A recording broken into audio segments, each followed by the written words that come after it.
rocher, ma lumière et mon sauveur. Je ne crains rien. Il est mon rempart et mon ferme soutien.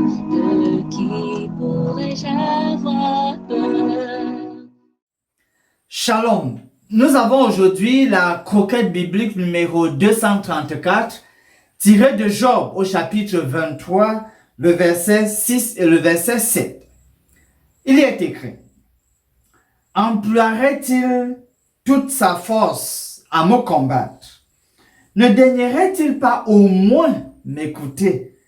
Ce serait un homme droit qui plaiderait avec lui, et je serais pour toujours absous par mon juge. Chaque société a son système de justice mis en place.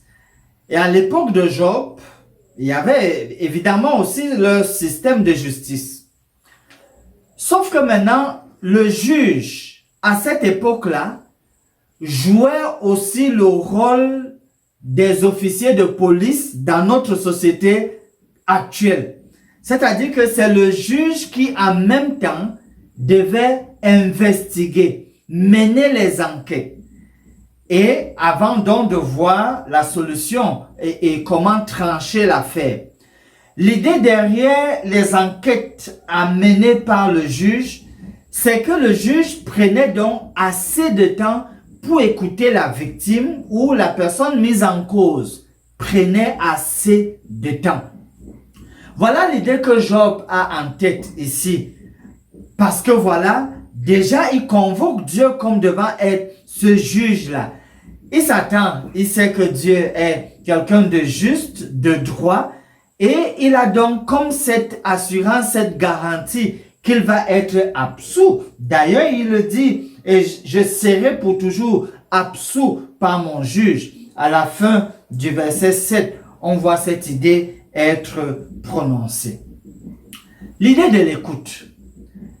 Notre personnel de santé devrait prendre assez de temps pour écouter les malades. En fait, les malades sont très sensibles et peuvent détecter si vraiment on les écoute, si vraiment ce qu'ils disent est pris en compte dans leur prise en charge. L'écoute, quelque chose de précieux. En termes de promesses, parce que on le voit ici, Job est convaincu que Dieu étant quelqu'un de juste et de droit, en l'écoutant, il se rendra compte qu'il est innocent et donc il va être absous. Dans Ésaïe 26, le verset 8, il est écrit: aussi nous t'attendons, ô Éternel, sur la voie de tes jugements. Notre âme soupire après ton nom et après ton souvenir. Vous savez ce que Dieu peut découvrir s'il doit s'intéresser en profondeur à votre situation. Et donc, basé sur ça, vous pouvez garder vos convictions.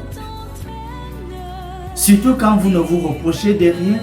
Surtout quand vous savez que c'est par sa grâce que vous êtes resté sur le droit chemin. Et donc, Dieu ne saurait se tromper. En fait, Dieu va vous absoudre.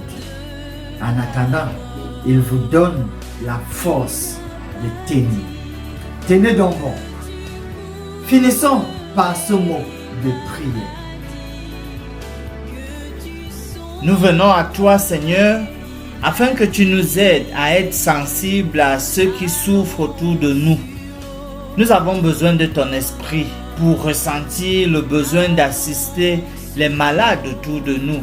Sans toi, nous ne pouvons rien. Nous ne sommes que des canaux.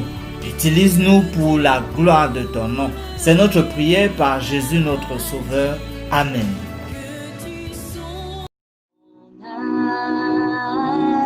Espérons l'Éternel, mon âme, espérons l'Éternel, qu'un chant s'élève au Dieu du ciel, qu'un chant s'élève au Dieu du ciel, mon âme espère espérant l'Éternel.